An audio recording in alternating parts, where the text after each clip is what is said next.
Welcome to the Modern Day Cottage. Today we're going to be sharing with you a cozy spring day of jam making, sourdough starter, and as well as sourdough homemade pop-tarts.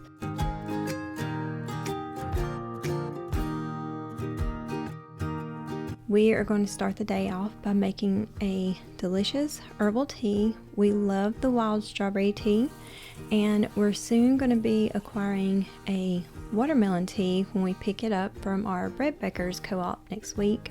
We cannot wait to try that. This tea is absolutely one of our favorite lately. We also have blood orange and berry blast that we like as well. So we hope you have been having a beautiful spring. I know that our weather has been wild. It has been storming.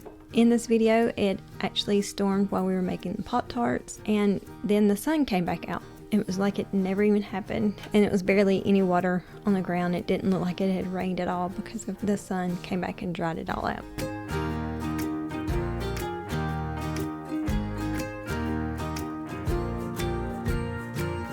We're also using our honey from Missouri Standard as well. We love the wildflower honey. I say darker honey, but you can also get orange blossom honey. That one's really, really good, but it ends up being a little bit more pricier than the wildflower honey.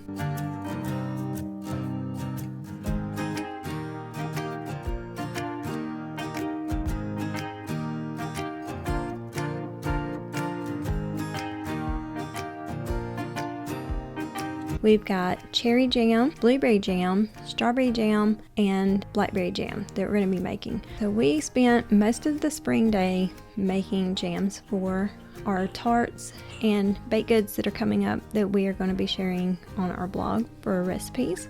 Water bath canning is fairly easy if you do some precautions and use the right tools. One is to wash your jars really well and keep them heated in some kind of source of heat, whether it be water that's boiling and hot, or a roaster oven that has hot water in it, or in the oven at 220 degrees Fahrenheit. And that is the dry oven is the method that I'm using today. You would not use that method if you were cold packing. You want hot pack with hot jars. And if you're doing cold packing, it's cold product with cold water and then canning it. But you can find all of that information for water bath canning with a ball canning book, or you can go online. There's several places online that you can find reputable canning sites. We're using Pomona pectin. It is a low sugar pectin. Doing 3 batches at one time, so I ended up with 3 cups of sugar. You can use up to 2 cups per batch, so that would have been 6 cups of sugar. So I'm using half of the sugar of what you can go up to. And the reason why we do that is, one, it just lets the fruit flavor shine first before that sugary taste, and 2, it's just healthier to use less sugar in your products. So that's one of the many reasons I love Pomona pectin. Oh, and it's an easy pectin to use. I haven't had any not set using this pectin. Using the other store-bought pectin, I did not have great success with, and you had to use tons of sugar.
Now we're going to tidy up the kitchen. I love this wool dust mop that I found a couple months back. It has been my favorite dust mop to date, and as well as this mop. I was hesitant to buy this mop because I figured if it was all over social media, it must be a gimmick. I'm sorry, but that's how I kind of felt, like, oh my goodness, is this just going to be another one of those things that, is waste money and it doesn't turn out to do what it says it does. It cleans the floors really good and it dries really fast, which is an absolute must with acid stain floors. You don't want someone coming in with a wet concrete floor. It just would not be a good situation. I'm loving this mop. It is done really, really well, and it protects the finish of the acid stain really well, and it just gets the job done without so much effort that I had to spend with that spin mop. I would get water everywhere trying to spin that thing out, and also the head on it wasn't that big, and so I get more area with this mop. So it's just nice to have a tidy, clean kitchen before we start baking our homemade sourdough Pop-Tarts. Ruby Ann and I have been perfecting this recipe for many years. We hope you enjoy the recipe. If you get to try the recipe, we would love for you to go to our blog and give it a review. We deeply appreciate it. It helps us in so many ways.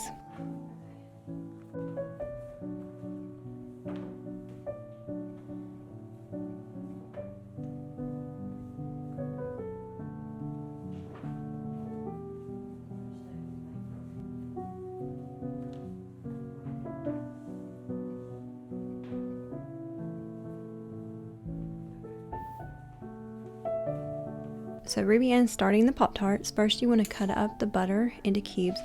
You want the butter to be chilled. So in the refrigerator, we actually pop it into the freezer 30 minutes before making the recipe. You can do that, or you can just leave it in the refrigerator and do it. So she's mixing up the salt, the sugar, and the flour first, and then you're going to mix in the butter. We're using a method called the lobster claw. That's what we've deemed it.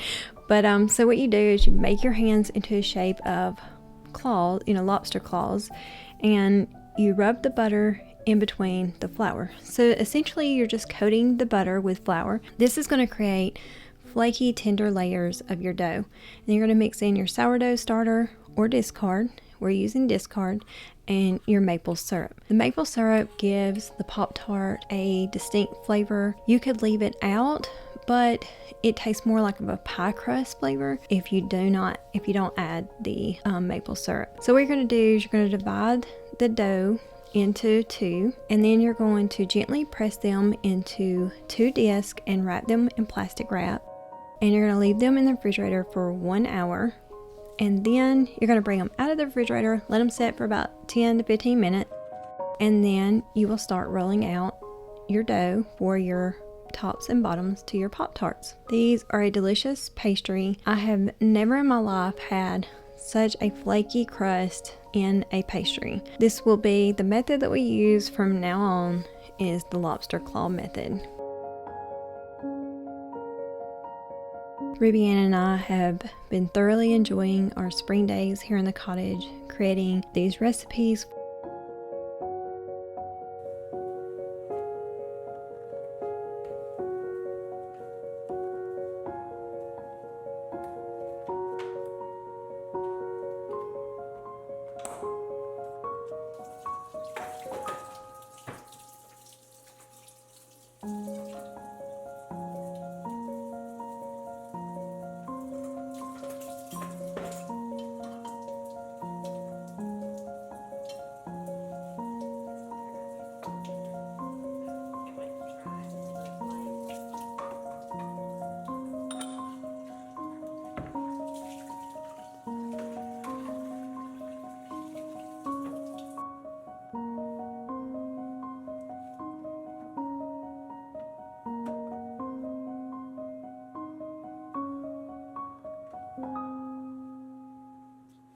Now you're going to roll out your disc after they've set for about 10 to 15 minutes out on the countertop after being in the refrigerator for 1 hour. And you can do an overnight ferment, and we have the directions for that on the blog if you want to do that as well. So you're going to lightly flour your surface and roll out your dough to 1/4 to 1/8 thickness. We chose 1/4 thickness. The reason why is we wanted more layers for the top and the bottom, the flakiness, but you can most certainly roll out to 1/8 of the thickness. We have the recipe on our blog, as well as some tips for storage if you want to do long-term storage, as well as different tips to help achieve a flaky, tender, delicious dough, as well as more tips to create a wonderful sourdough homemade Pop-Tart in your own kitchen. We hope you get to try this recipe. If you do, please leave us a comment.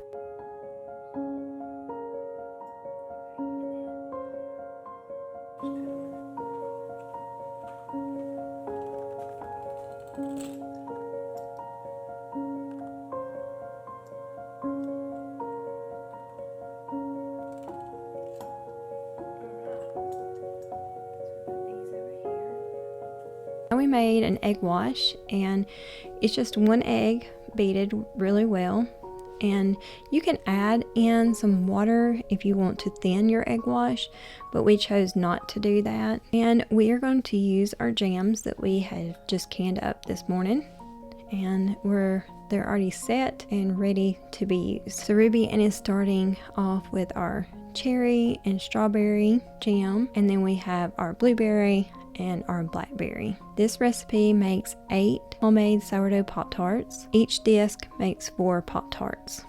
So if you want to make 4 today and say 4 tomorrow, just leave the other disc in the refrigerator. Or you could even make these dough discs ahead, and that way they're ready to go. Put them in the freezer in a freezer safe bag. Wrap them really good so they don't get freezer burnt. I would probably use them up to at least 3 months. You could probably go a little bit longer, but they tend to really take on the smell and taste of the things that are in your freezer if they stay longer than that. But I imagine you could vacuum seal them as well and have great result freezing them and using them later on.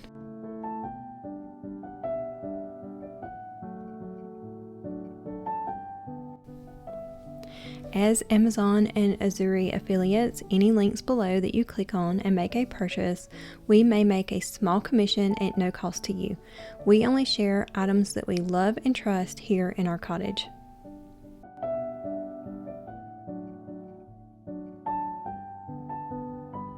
So you take the egg wash and you go around 4 edges, and then you gently press it down, the edges, and then you're going to take a fork and go press the edges around all 4 edges, egg wash the top, and then you're going to pierce the top of the Pop-Tart with the fork, just through the top layer, not through the bottom as well.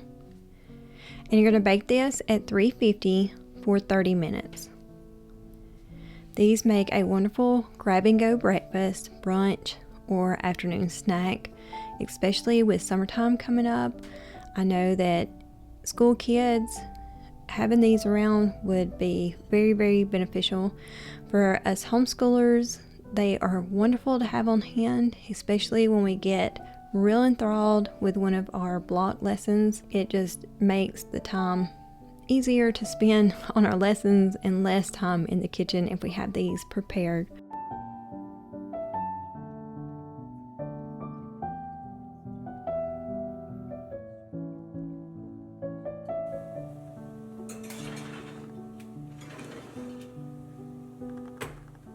Ruby and I love freshening up the living room, just fluffing up the pillows, dusting off the furniture, and lighting the candles makes warm, inviting experience. I can't imagine life without candle lights. It's magical to dim the lights in the living room and just look at all the candles. Just being thankful for this space that I am in and being able to share it with you is a blessing and an honor for Ruby Ann and I, and we deeply appreciate your time watching our videos.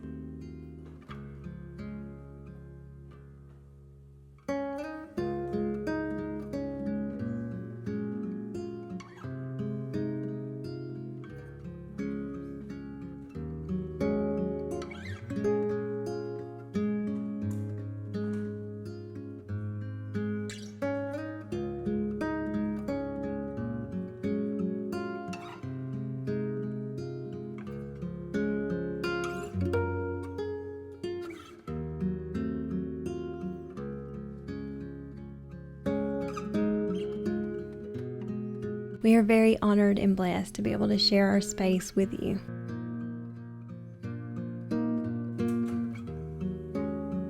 Now the Pop-Tarts have finished baking, and you're going to transfer them to a wire rack and let them cool down completely before glazing them.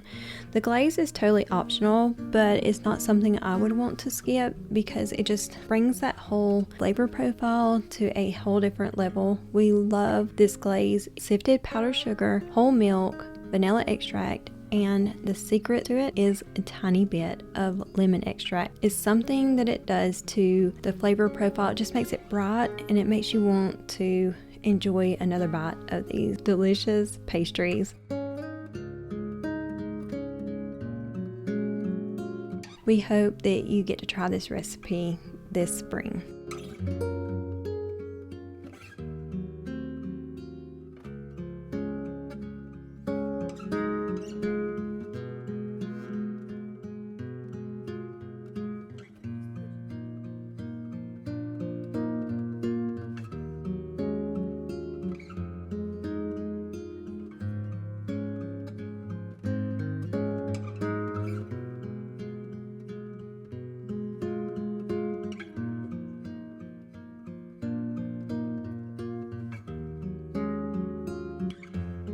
We're going to share our beginning process of sourdough starters. A lot of people have commented on the blog and have private messaged us that if we would share how we created our sourdough starter.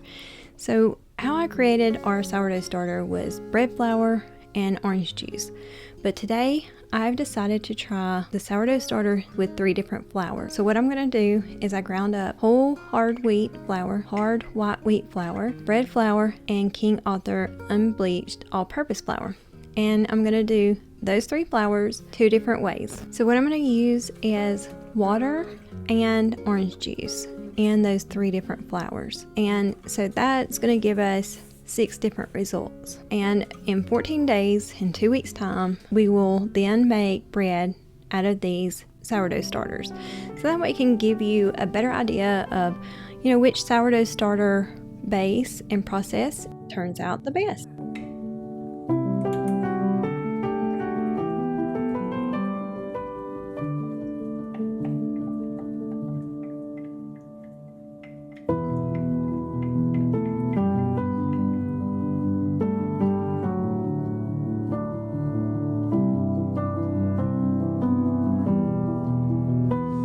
Thank you for watching with us today here at the Modern Day Cottage. And as always, we will bring you homemade recipes, cottage living, and a cozy home. We hope to see you in the next video.